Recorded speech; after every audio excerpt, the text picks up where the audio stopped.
All right, is that recording?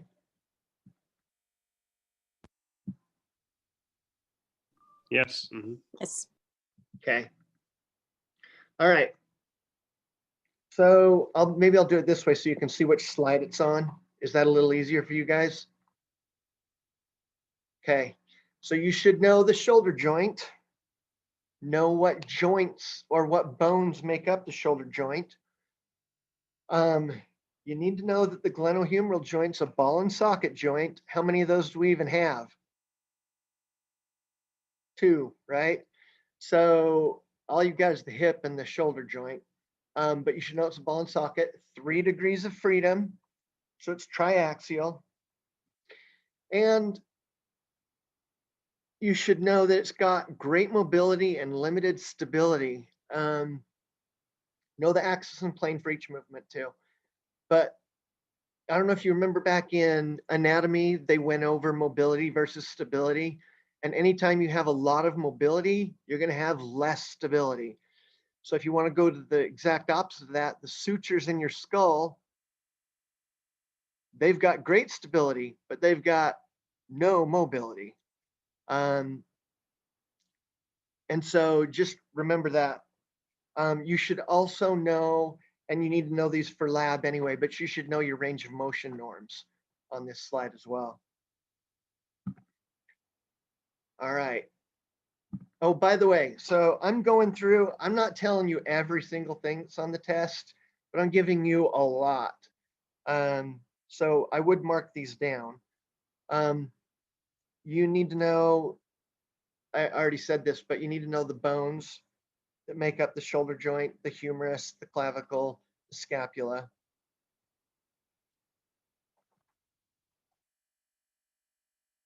I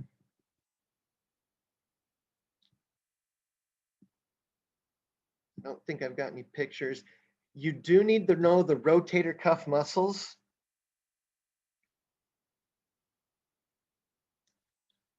And let me make sure. Yeah. So know the rotator cuff muscles. I think I'll do them in a minute, but do you guys remember what they are? It sits. So you've got supraspinatus, infraspinatus, teres minor, and subscapularis. Does that sound right? Yeah? Okay, so make sure you know those muscles.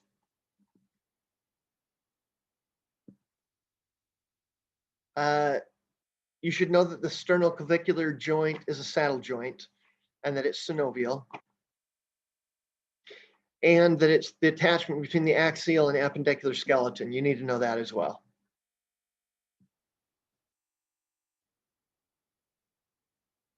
Ooh, this next one's really important. So know the motions of the shoulder. Sorry, right here. That's slide 18. Know those motions. And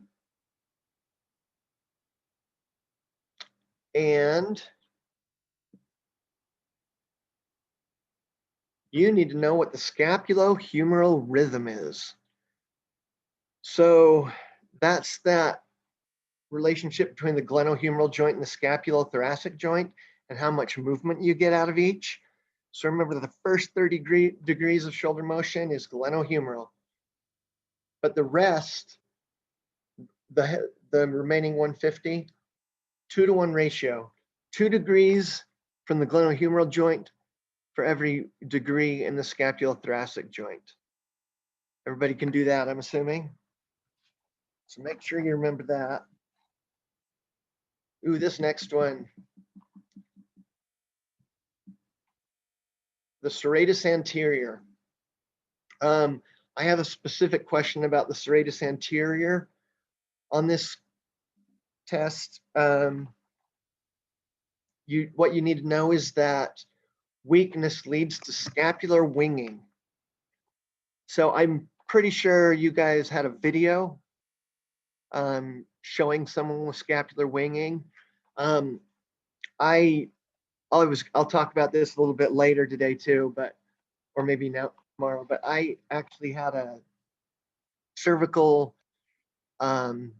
disc herniation at C6, C7 and the pressure, it was putting pressure on the nerve that innervates the serratus anterior. Anyway, when I tried to do a push-up or open a door or anything like that, my scapula would wing way back. And the way I found out is I went to the doctor and they did an MRI, and I was in there looking at the x-rays, and I was with a PA, physician's assistant, and the doctor walked by and he kind of looked at my MRI and he said, "Hey, get down and do a push-up for me." So I did a push-up and he goes, "Yeah, you've got scapular winging. That scapula is lifting right off your back." So know what scapular winging is. And I think I already talked about this, but you need to know your rotator cuff musculature. Couple things to know. This is slide 30. You should know the actions of the rotator cuff muscles, be able to write down supraspinatus, infraspinatus, teres minor, subscapularis. You should know what their actions are, and you should know that they stabilize the head of the humerus in the glenoid fossa. That is one of their main actions, is to stabilize that joint. And there's the rest of the rotator cuff musculature. So slides 30 and 31.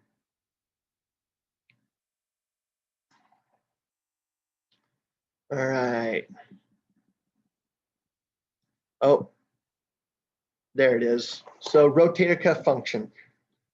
This is slide 32. The sits muscles glides the humeral head inferiorly, helping to keep the humeral head in the glenoid fossa when abduction occurs. If you didn't have that, then when you went into abduction, that bone would just roll up like this. Instead, those rotator cuff muscles make sure that it glides down inside the fossa. And there's kind of a picture of it on slide 33. All right. You need to know the common shoulder pathologies. So we've got a couple of those. Scapular winging, I already said you need to know that it's a weak serratus anterior. Shoulder dislocations, the anterior is most common. So the easiest way to dislocate a shoulder is to bring someone up into abduction and then externally rotate. And what happens is these little, right here, where you've got these ligaments, what'll happen is they're kind of embedded within the capsule, but there's a little weak spot between two of the ligaments, and the head of the humerus will pop through. And I told you, I think last time, that I popped a couple of those in and probably shouldn't have, but I was in the hospital working in the outpatient clinic one time, and we got this girl who came in because she had chronic shoulder dislocations. And well, one of the test for a chronic shoulder dislocation is to bring them up into this position and push their arm back a little bit. And it's called the apprehension test, because when you do it, they get apprehensive and they'll turn their body away in the same direction that you're pushing because they don't want that to pop out. So I used literally 2 fingers and I supported her elbow and pushed down on her hand, and I popped her shoulder out of joint. It just cleanly came out, and she barely even made a peep. She's like, "It happens all the time." She was a Medicaid patient, and we had to fight like crazy to get her surgery. The insurance didn't want to pay for it, but we finally got them to. I worked with the doctor pretty hard on that. Anyway, you should know what a subluxation is, that it's common with CVAs. I don't know if I have any specific questions on fractures. Probably good to familiarize yourself, but the acromioclavicular pathologies, so an AC separation, acromioclavicular separation. Remember, you've got several ligaments that hold that acromion in place. And I don't think I ask you the specific degrees, but it's probably good to familiarize yourself with it. The AC is the acromioclavicular. AC and a partial CC is corticoclavicular ligament, and a complete on both the acromioclavicular and corticoclavicular is a third degree. Impingement syndrome, probably be good to know basically what that is. Adhesive capsulitis, I would know that it's also known as frozen shoulder. Really common term that people use in the profession is frozen shoulder. The official name is adhesive capsulitis. But when you get frozen shoulder, it follows a capsular pattern for loss of range of motion.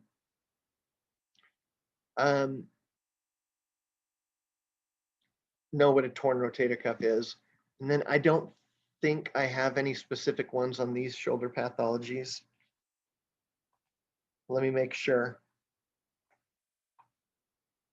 No, but I do have a question about SLAP lesions. So you should know that a SLAP lesion is a superior labral tear from anterior to posterior. So that's SLAP.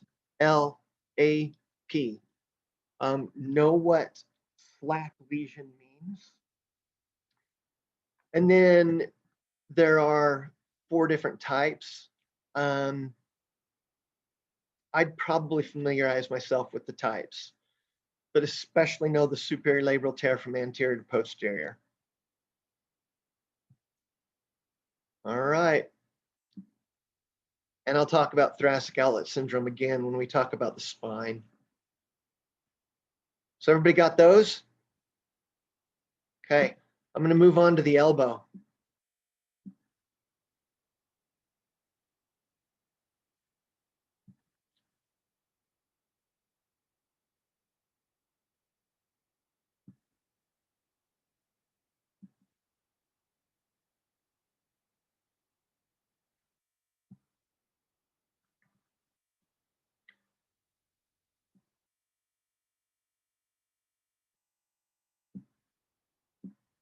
Okay, so the elbow joint.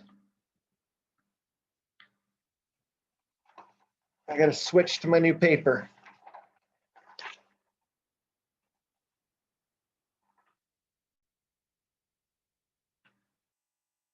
Okay. So you should know the bones that make up the elbow joint. That's probably not too hard. Humerus, radia, and ulna. And you should know how they fit together. You need to know, and this is slide 4, you need to know that it's a uniaxial synovial hinge joint. Like I said, what bones are there and what motions occur there.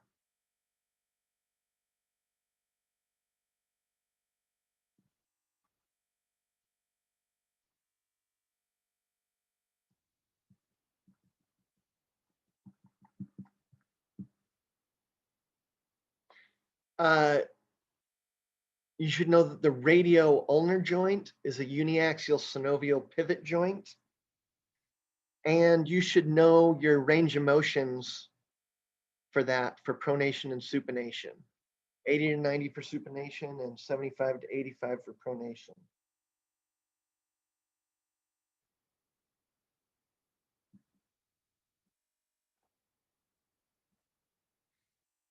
I already said that you needed to know all the bones.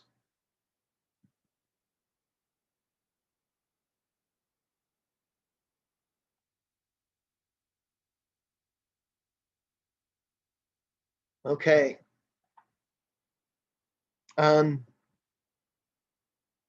You need this slide, you need to know it's slide 16. So it's just going over the different joints at the elbow and the 3 main ligaments. The medial collateral ligament stops valgus stress. So the medial ligament stops the distal end from going laterally.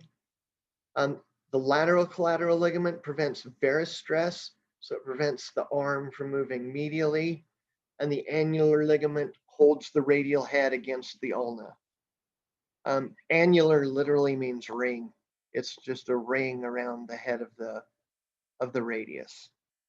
So you should know that.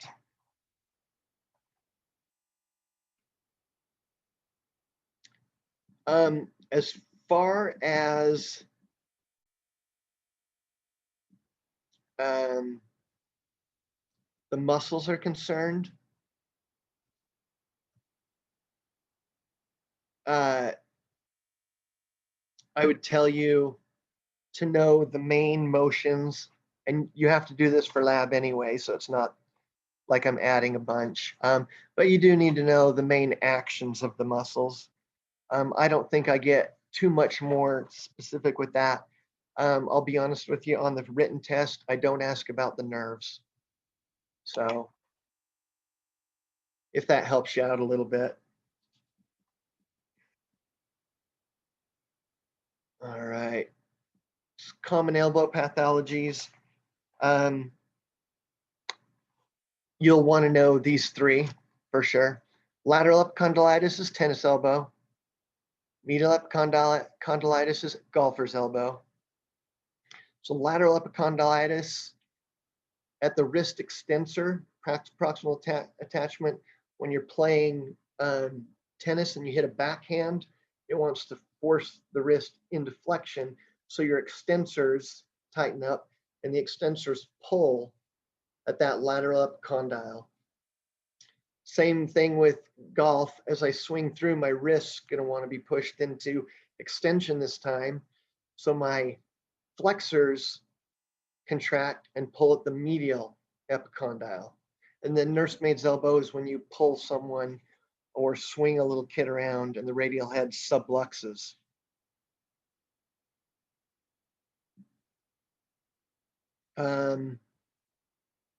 Yeah, I think that's what I have for the elbow so far. So again, you're going to need to study your packets and cover information that I didn't go over, but I gave you quite a few things that'll be on the test. I think I did a pretty good job when we did the wrist and hand of going through those okay. So what I wanted to do now is, can you guys grab a pen and paper? Or just use your brains. But if you have a pen or paper, I'm going to ask you a few questions. And I'll tell you right now, the reason I'd use a pen and paper if I could to write these down is because you're very likely to see these types of questions on the exam. So I'm just going to do a little quiz with you right now. It's on shoulder, elbow, wrist, and hand. So this quiz directly relates to the final exam. Right, so first thing, write down the norms for shoulder flexion, extension, abduction, adduction, external, and internal rotation. So you've got 6 main movements at the shoulder. I want you to write down the norms for each of those shoulder movements. I'm going to give you a minute or two to write those down.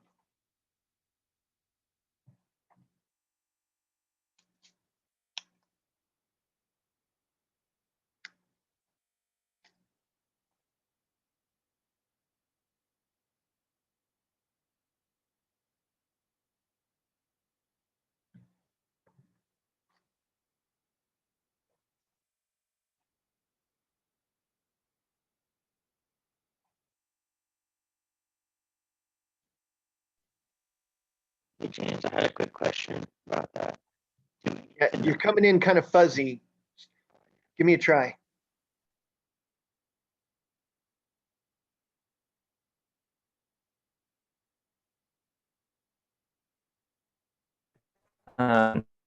Do we need to know like the glenohumeral range of motions, or are we specifically just focusing on the whole shoulder? Oh, yeah, it's the whole shoulder. It's both complexes together. Okay, Glenohumeral and scapulothoracic together. perfect. Thank you. Yeah, you bet.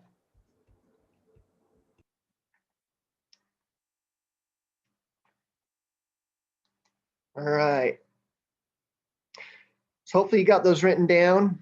I'll just go over them real quick. Flexion should be getting about 180. Extension, or sometimes they call it hyperextension, between 50 and 60. Abduction, about 180. Adduction is basically back to 0. You rarely see that less than, or you rarely see anything but 0 on adduction. External rotation, 90 to 100, and internal rotation, I believe, is 70 to 90. Does that sound right? Okay. So the next one, name the main ligaments that support the wrist joint. Remember, they're named after the bones, and they're all basically named after the bones. So I want you to tell me on the the wrist, sorry, the ligaments on the anterior, posterior, medial, and lateral side. What are they called? I'll give you a minute to do that.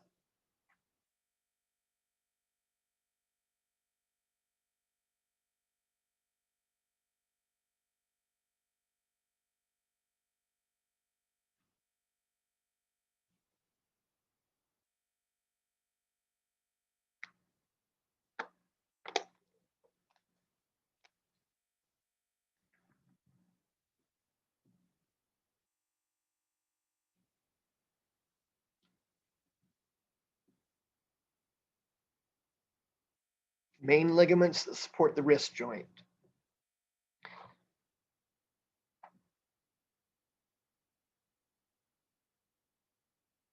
And if you pull up your notes and you cheat, that's probably okay for today.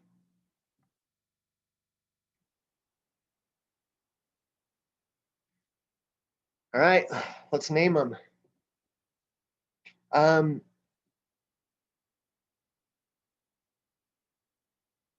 I've got an ulnocollateral on the ulnar side, a radiocollateral on the radial side.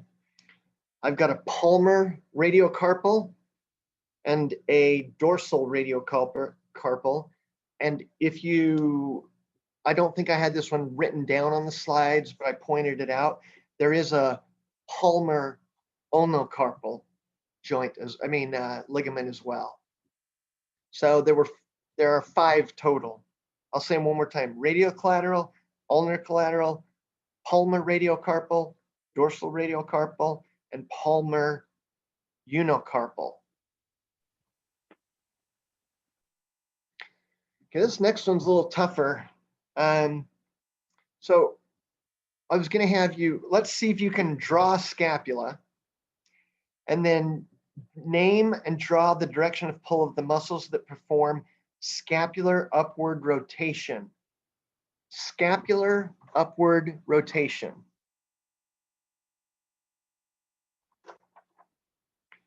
And I'll give you a hint. When you do upward rotation, the point you're looking at is which way the glenohumeral joint goes. Does it go up or does it go down? So for upward rotation, it's going up. Hopefully that helps you.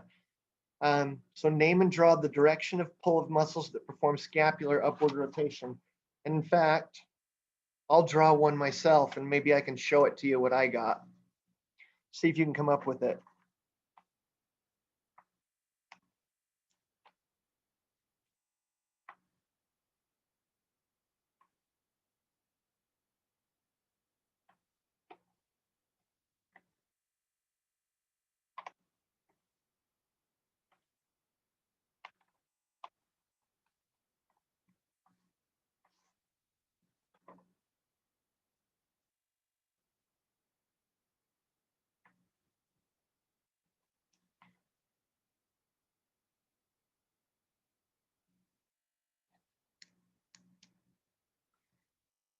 All right. So first, let's name the muscles that do upward rotation. You've got the upper traps pulling up. You've got the lower traps pulling down on the medial side of the scapula, and you've got your serratus anterior pulling up on the lateral side. I don't know if you guys can. That's what mine looks like. If that helps. So that picture, the one I just drew, is listed on your shoulder. It's listed in your shoulder packet. There's actually a picture that shows upward rotation and downward rotation. All right, let's try another one. Starting with the proximal row, list the 8 carpal bones. And I told you this is on the test for sure. So make sure you can do that. Starting with the proximal row, list the 8 carpal bones. And I'll give you the little hint. It's, or maybe I will. Some lunatics take positions that they can't handle, if that helps you.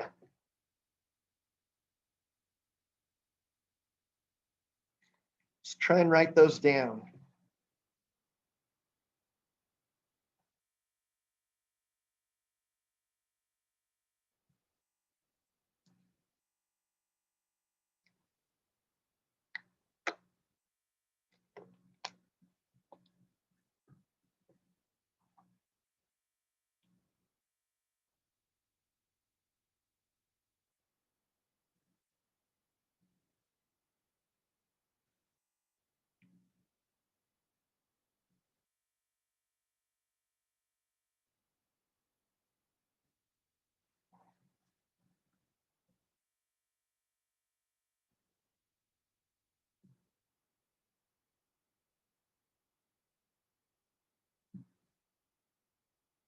Okay, let's name those. Proximal row first. Some lunatics take positions that they can't handle. So we're going to start with the scaphoid, the lunate, the triquetrium, and then anterior to the triquetrium is the pisiform. And then we go to the distal row, and we've got, starting on the thumb side, we've got the trapezium, trapezoid, capitate, and hamate. Everybody get that? Hopefully. Scaphoid, lunate, triquetrium, pisiform, trapezium, trapezoid, capitate, and hamate. All right, the next one's a little harder. I'm going to give you a description, and I want you to name the pathology. And I think I told you this was one of my favorite pathologies because of the test that goes along with it. So what's another name for tenosynovitis of the external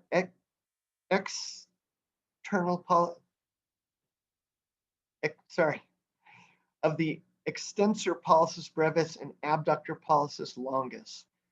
I'll say that again. What's another name for tenosynovitis of the extensor pollicis brevis and abductor pollicis longus? And I'll even show you the test. You take your thumb and you flex it, and then you wrap your fingers around your thumb, and then you ulnar deviate. It's called Finkelstein's test. Does anybody remember the name of the disease? Kind of a tough one.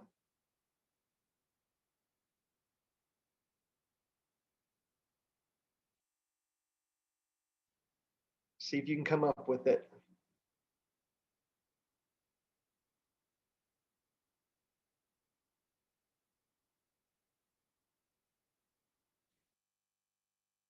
Okay, so this was a tough one.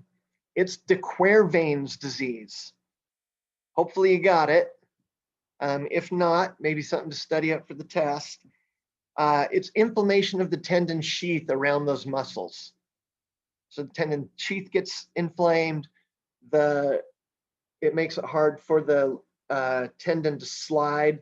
inside that synovial membrane, and it gets very, very sore right out here on the wrist, on the radial side. All right, another one. Ooh, this one I think is kind of a tough one. This is one that would probably, I want to say I don't have this specific question on the test, but you need to know it for your muscle actions. List the movements of the pectoralis major. The movements of the pectoralis major. And there are quite a few of them. So take a couple of minutes and see if you can do that.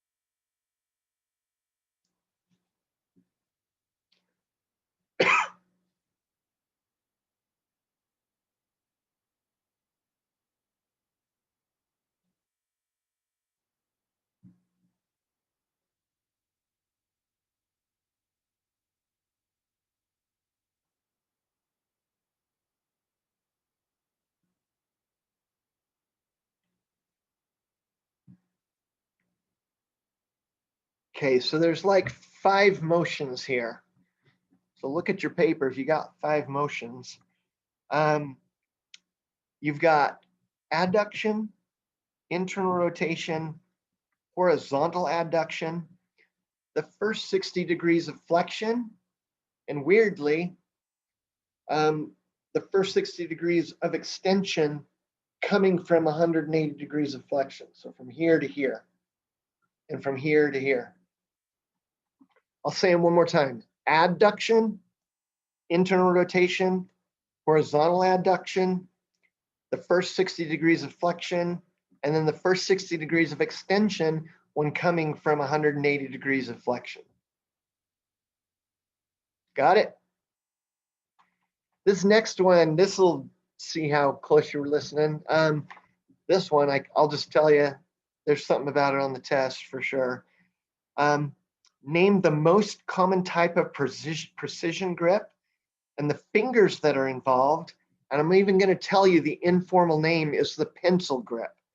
So that should, I think you can get it if you know it's the pencil grip. So name the most common type of precision grip and the fingers that are involved, and it's called the pencil grip. What is the formal name and which fingers are involved?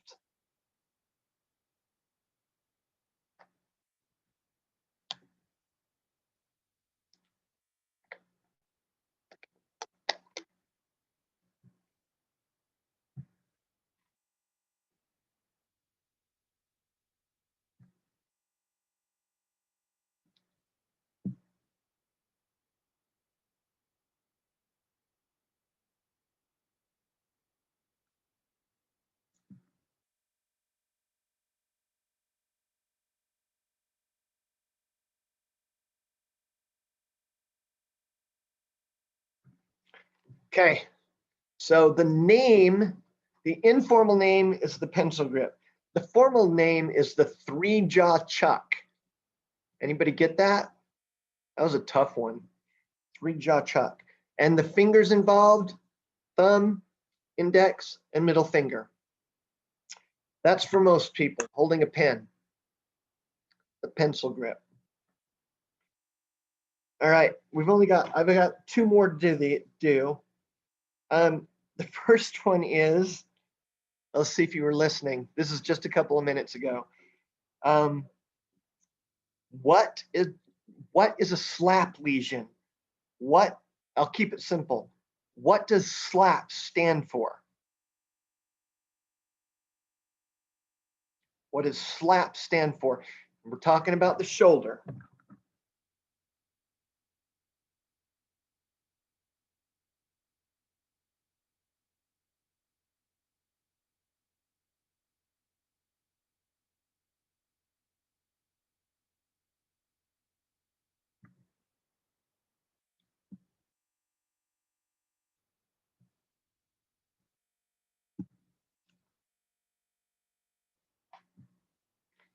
Okay, so that one we just went over. It's superior labrum from anterior to posterior. Superior labrum from anterior to posterior. I didn't really go over the types with you today. I told you to familiarize yourself with them. The most common one is a type 2. I don't know if you want to make a note of that just in case. And this next one, I'm going to see if you guys can get it. This might have been also in your first part of your classes. But I'll just ask, what is tenodesis grip? What is tenodesis grip? I don't know if we went over it in detail the other day, so I'm going to give you a couple minutes to try and write down what is tenodesis grip.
Okay.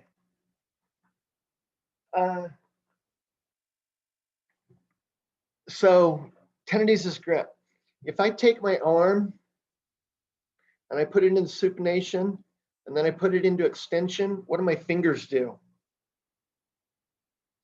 They start to close up and give you a little bit of a grip right there. So in patients with paralysis, sometimes this wrist extension is all they can do. So you flip them, wrist extend, and it puts the fingers into what's called a tenodesis grip. It's a result of passive insufficiency of the finger flexors. You guys know what passive and active insufficiency is. I'll tell you, you'll want to know what tenodesis grip is. And just if you want to go read about it, it's on page 53 and 54 of your book. Page 53 and 54. It's a simple little explanation, pretty much what I just told you.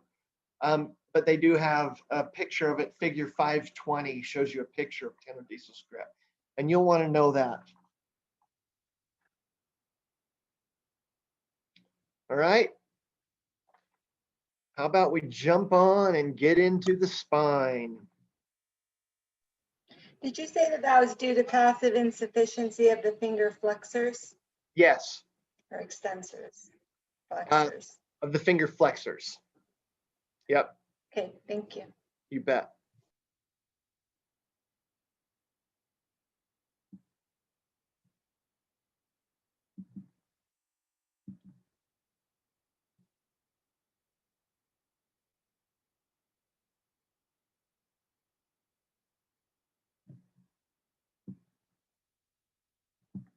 Okay.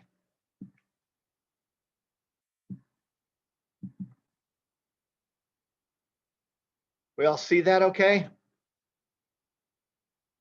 Okay.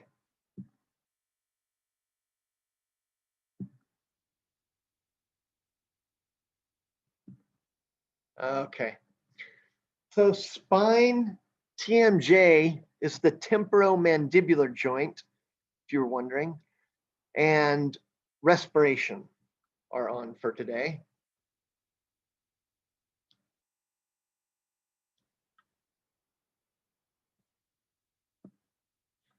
All right, So range of motion for cervical and lumbar motions. Describe the different curvatures of the spinal column. Origin, insertion, action of muscles.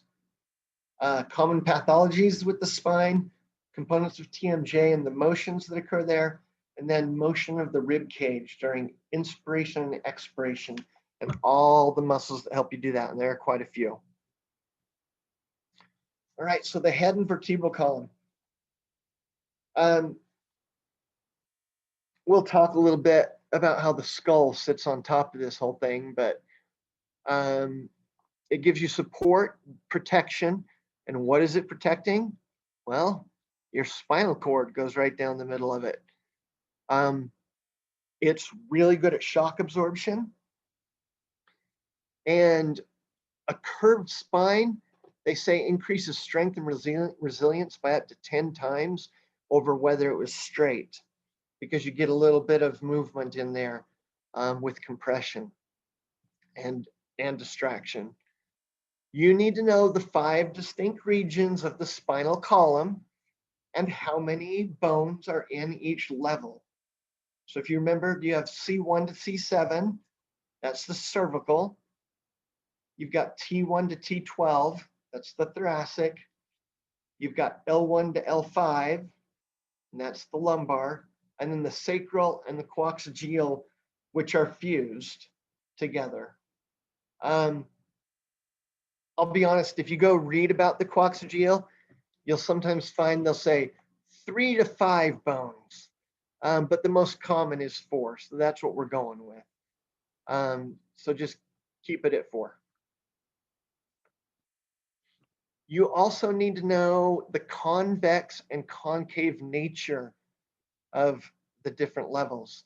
So the cervical, what we're doing at when we look at this curve, we're looking at the at the anterior side. So the anterior curve of the cervical vertebrae is convex. The anterior curve of the thoracic vertebrae are concave. The anterior curve of the lumbar are convex. And of course, sacral and coccyx are concave as well. So know those, that'll be on the test for sure. All right, so we're triaxial. The vertebral column is the main part of the axial skeleton. 33 total vertebrae. I already told you, you need to know how many are in each region, and that there are 33 total.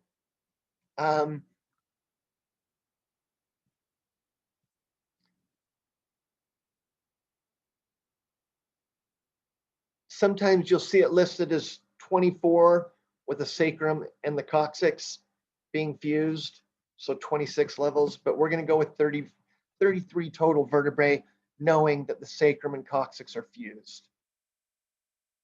Motion in all 3 planes. So you get flexion, extension, hyperextension.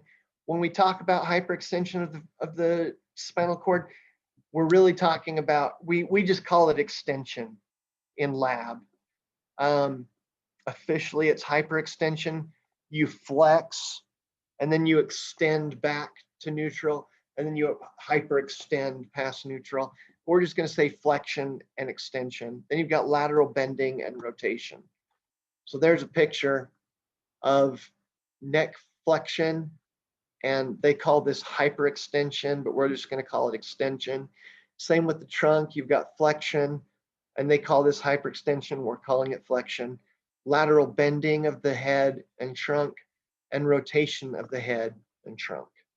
You said on that third drawing of the upright person, you said that is extension, correct? That's right.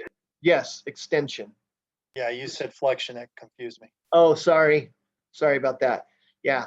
So hyperextension, we're just going to call it extension. Thank you for correcting me. All right. So you got the skull. It's going to sit right on the atlas of the cervical spine, and we'll talk about the atlas a little bit later. But mainly when we're talking about the skull in relation to these movements, we're talking about the occipital bone, an external occipital protuberance. You also got an internal protuberance, which you can't palpate unless your finger goes into their brain. But an external occipital protuberance that's easy to feel right on the back of your head. The foramen magnum, where the spinal cord passes through, and the occipital condyles that are going to articulate with the atlas. Then the temporal bone, you've got a mastoid process right here. So here's those occipital condyles, foramen magnum, and there's that mastoid process, the attachment site for that real big, thick sternocleidomastoid muscle that we'll talk about later. All right, so you need to know this slide. So you'll want to know that there is a body, and then there's a neural arch, and that's from here all the way up and around, right there. That's the neural arch. Know what the neural arch is made up of. It's the spinous process, the lamina, the transverse processes out here on the sides, and then the pedicle, which is this little piece of bone coming off of the body. So know those parts of the neural arch.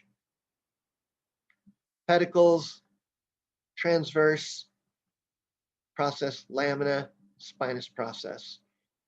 And then the vertebral foramen right there in between.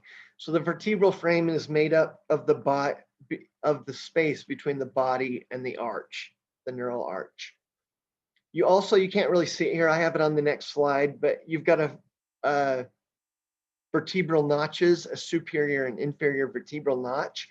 And together, the superior and inferior vertebral notches of adjacent vertebrae form the intervertebral foramen. So one goes up with the other and forms a foramen or hole that the nerves are going to pass through out of your spinal cord to the rest of your muscles. And then you have superior and inferior articular processes. And on those superior and inferior articular processes, you have superior and inferior articular facets. Okay, and I'll mention that again a little bit later.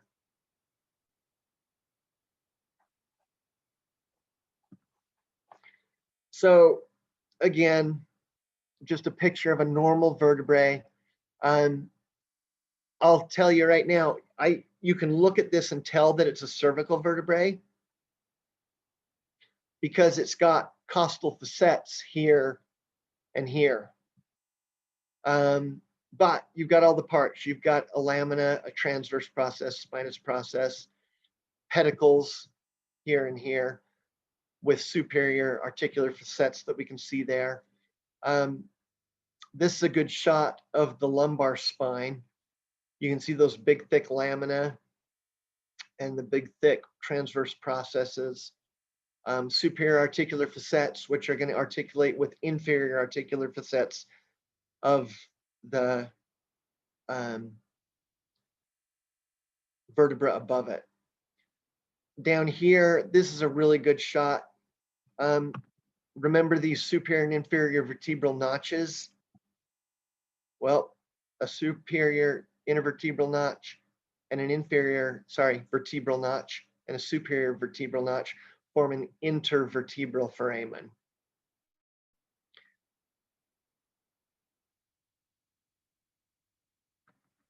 Okay, so characteristics of vertebrae by region.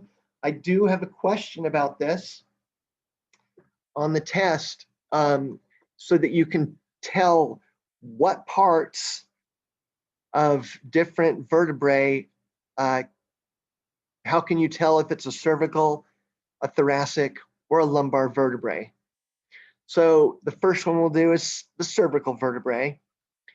So a couple of things here. You have transverse foramen on either side.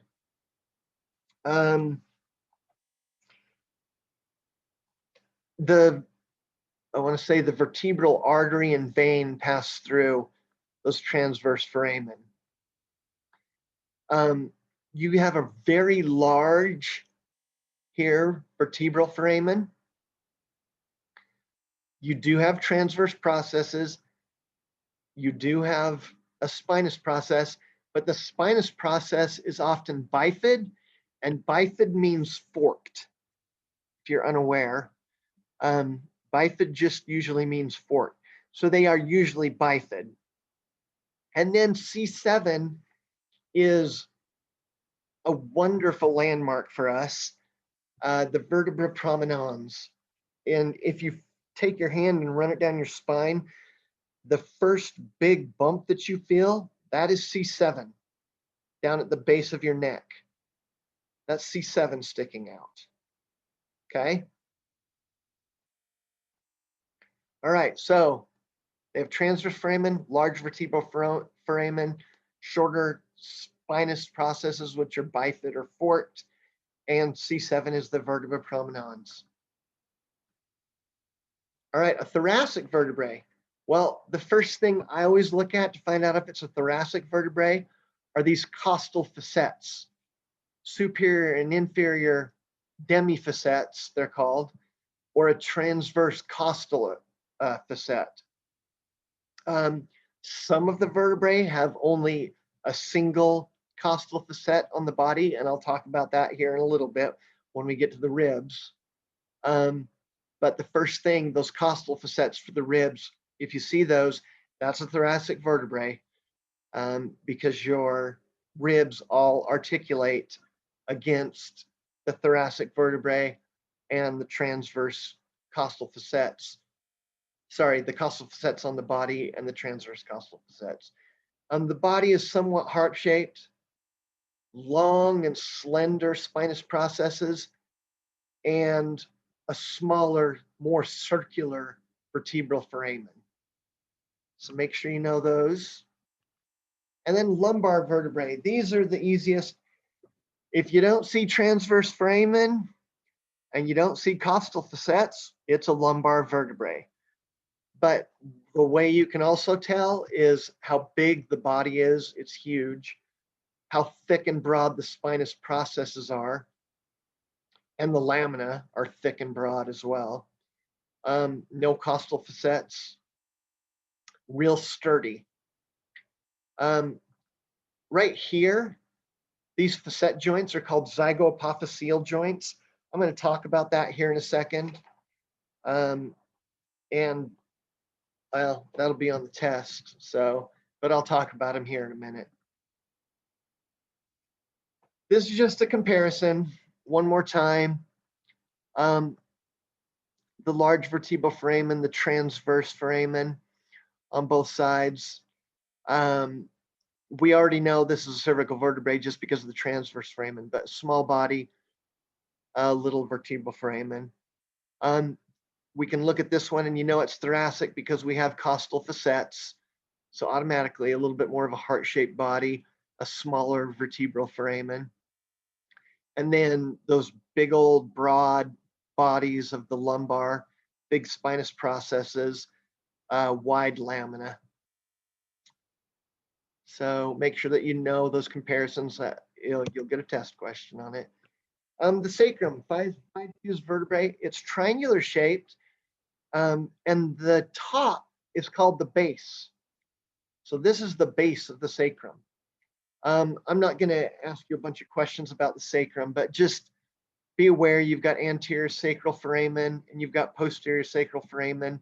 You've got this sacral canal right here that the nerves of the cauda equina pass through. I don't know if you remember the cauda equina, but the spinal cord goes down and then it spreads out and looks like a horse's tail. That's where they get cauda equina from. Anyway, those nerves continue down through the spinal cord and they go down through the sacral canal. And then another thing that I'll point out is the superior articular facets, because they are going to articulate with inferior articular facets of L5. So, and then the coccyx, there you go, just a triangular bone, 4 fused vertebrae. I won't ask you any questions about that, just good to know. Okay, so the intervertebral disc.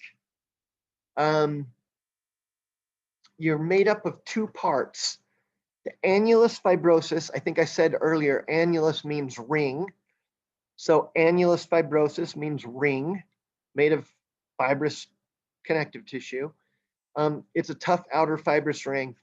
I like this picture a lot because it shows that you've got these fibers running in different directions, these concentric circles sitting on top of each other with a different orientation of the fibers, so that when you flex or extend, like when you flex, some of those fibers will tighten, some will loosen. When you extend, some will tighten, some will loosen. When you side bend, some will tighten, some will loosen. And when you rotate, some will tighten, some will loosen.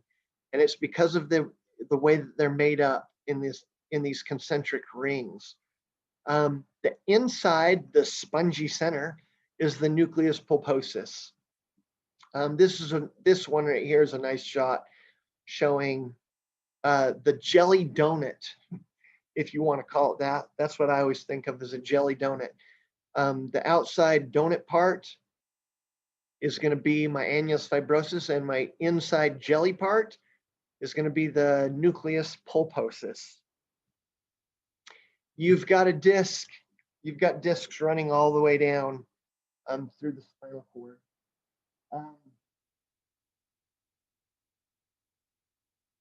From C2 down, anyway.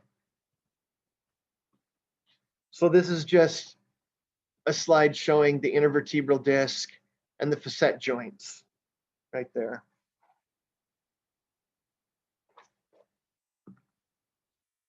Okay, so atlas and axis are abnormal vertebrae compared to the rest of your cervical vertebrae.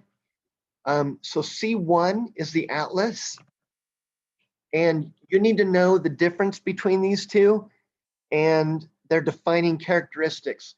So I'll just point out, on the atlas, you've still got transverse foramen, but you have an anterior arch. There's no body, right? On the axis, or C2, you have this big dens that pokes up, and it pokes up and articulates with this anterior arch right here. So there's no disc in between there. This is a synovial joint right here between the dens and the anterior arch. It is a synovial joint, and we'll talk about its actions in a minute, but make sure you can tell the difference between C1 and C2. Atlas has an anterior arch, axis has a dens. So if this dens was part of this arch, you'd actually have a body right here, but there is no body on those two. All right. I do have a question on the test off this slide. So the allanto-occipital joints are between the occipital condyles and the superior articular processes of the atlas. The allanto-axial joints, you've got three. Whoops, sorry. You've got three. So right here, you've got the median atlanto-axial joint, and that's where the dens articulates with the anterior arch. And then over on the sides, you have lateral atlanto-axial joints. So lateral atlanto-axial joints here and here. And you need to know that a facet joint, the other name for a facet joint is zygoapothecial joints. You should also know it's the articulation between a superior articular process and an inferior articular process of adjacent vertebrae. And that occurs from C2 to S1. Remember, I said on the sacrum, you've got superior articular processes and facets. And on C2, you have inferior articular processes and facets. So you'll want to know that. Oh, you'll also want to know that facet joints are, just like most of the joints that we talk about, are synovial. They are synovial joints. They are prone to arthritis like any other synovial joint.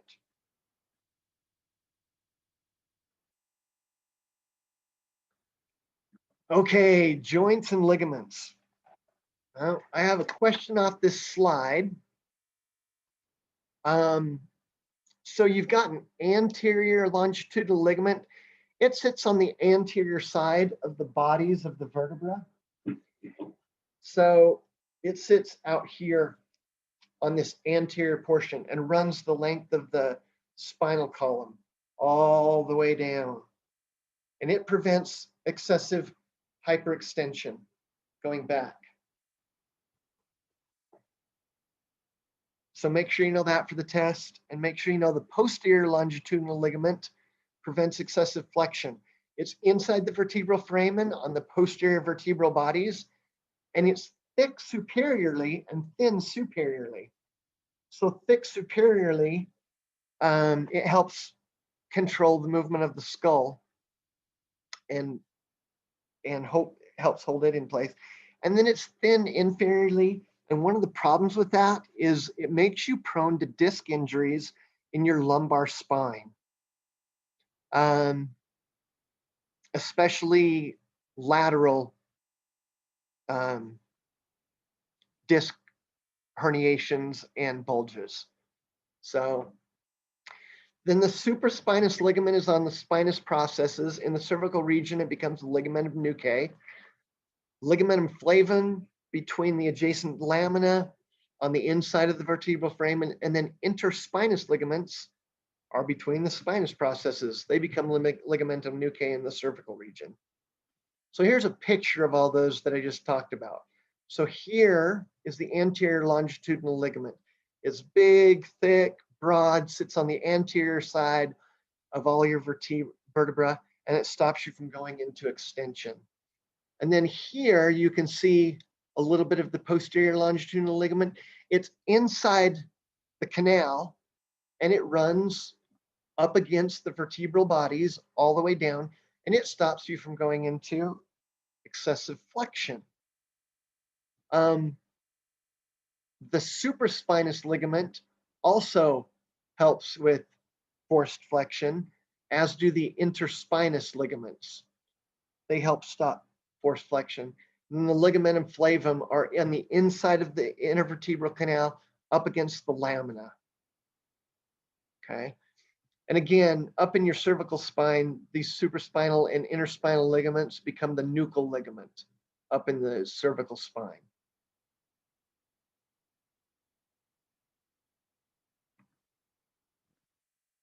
Okay, facet orientation.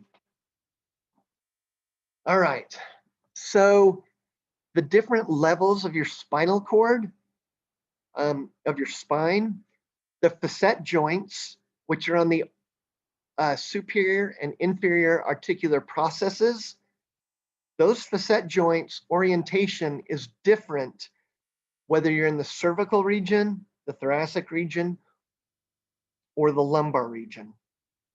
So if I'm looking at the cervical spine, the orientation is somewhat like this.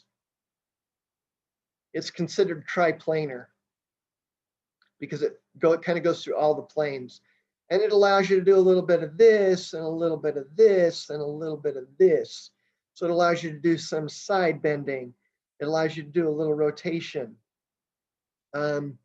And it allows you to do a little bit of flexion extension. So they tend to be, in the cervical spine, you tend to be pretty good. Or at least you have a little bit of each: flexion, extension, side bending, lateral flexion, and rotation.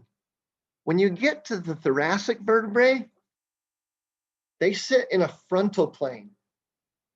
So they're real good at like going sideways and a little bit of rotation.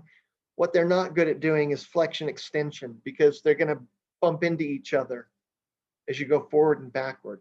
So that's the orientation, a frontal plane orientation of the thoracic vertebrae. And then when we get down into the lumbar region, we're pointed this way. We're in a sagittal plane, just like this. So it tends to be good at flexion extension, a little bit of rotation, but almost no side bending in that lumbar spine, not a lot at all.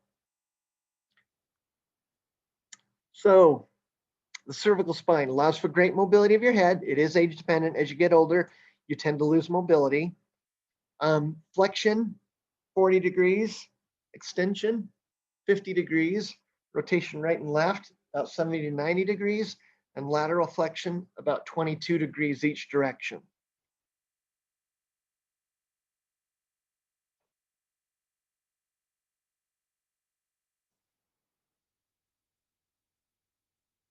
Okay.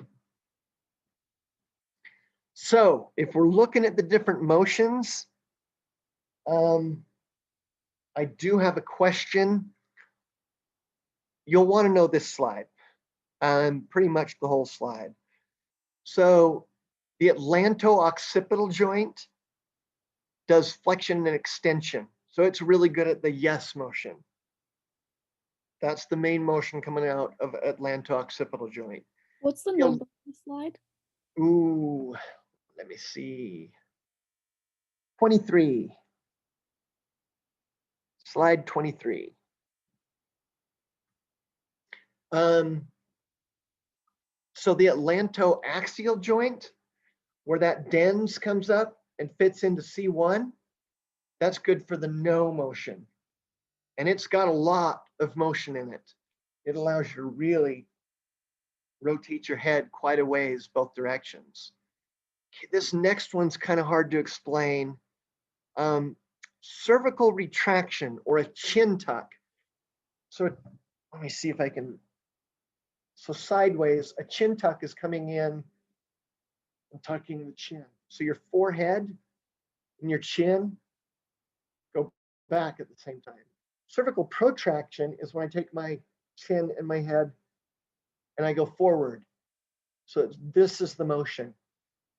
I don't know if you ever saw Sesame Street, but Bert always sang about doing the pigeon. And you do this. So you're going protraction, retraction, a chin tuck, and a forward head. Okay, so this is a little weird, but when you tuck your chin in like this, you actually flex the atlanto-occipital joint and you extend C2 to C7. So I'm going to kind of show you that. If I, instead of doing a chin tuck, if I go into full extension, then you can see my C2 to C7 and my upper thoracic spine are extended. And if my head's back like this, my atlanto-occipital joint is also extended.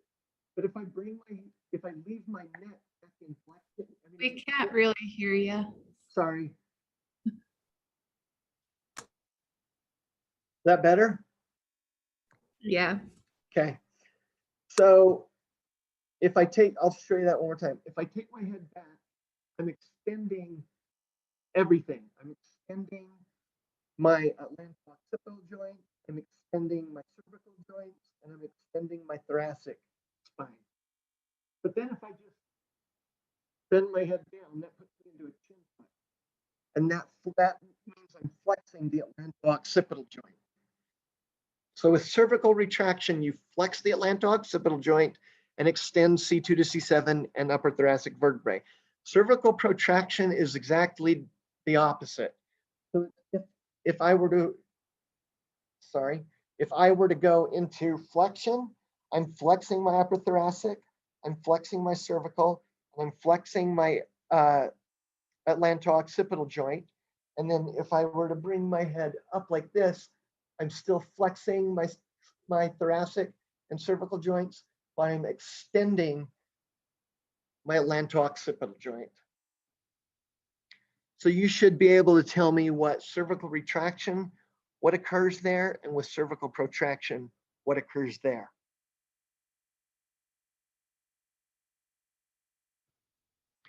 All right, the thoracic spine. You can get a little rotation and lateral bending out of it, but you don't get a lot of flexion extension. Think about it for a minute. What restricts that motion? And there's a couple of things. The facet orientation would. Absolutely. Facet orientation restricts movement. The other thing that you maybe don't think about is the ribs. Because the ribs are sitting between adjacent vertebrae and on the thoracic I'm sorry, and on the transverse processes, ribs also restrict motion in this area. On the lumbar spine, you do flexion extension pretty well, not a lot of rotation and lateral bending. So thoracolumbar norms, this is thoracolumbar, not just lumbar. So this is thoracic spine and lumbar spine. You get about 60 degrees of flexion, 25 of extension, about 25 of lateral flexion, and about 45 of rotation. We won't even measure rotation in class today. And we'll show you how to do flexion extension and lateral flexion, but it's not on the final exam. It's not on the practical exam either, thoracolumbar function, but it's good to be able to do in the clinic, so we go over it. All right, this slide shows you the motions that occur at each level.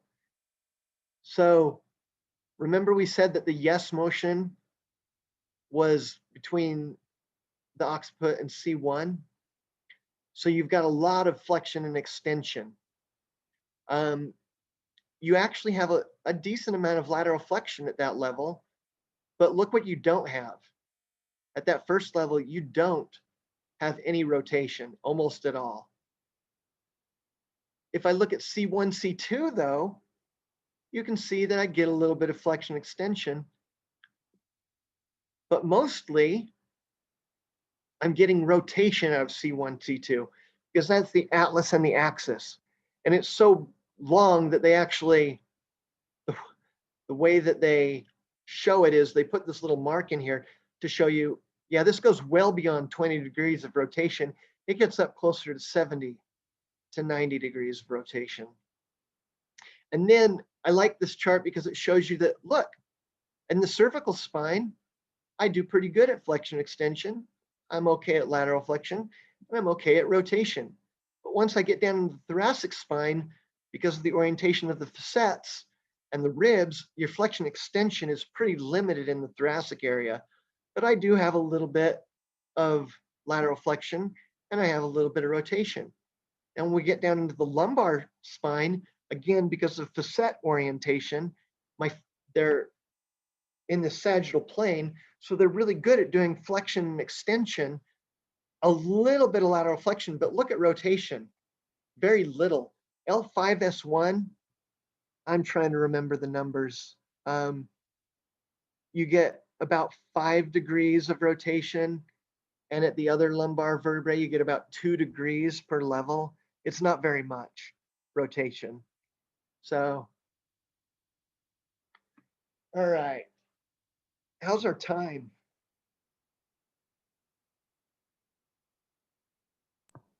About 15 minutes. Yeah. Well, you know what? I was going to give you guys about 15 minutes to go over origins and insertions of the muscles in this packet. So I think what we'll do is we'll call class for the day. You have 15 minutes to go over origins, insertions, and motions of those muscles that we're going to be talking about.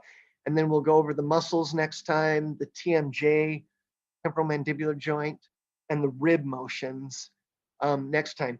Again, just a reminder, you have the 4th upper extremity quiz is Thursday, the first 30 minutes of class. Is that good? Anybody have any questions for me?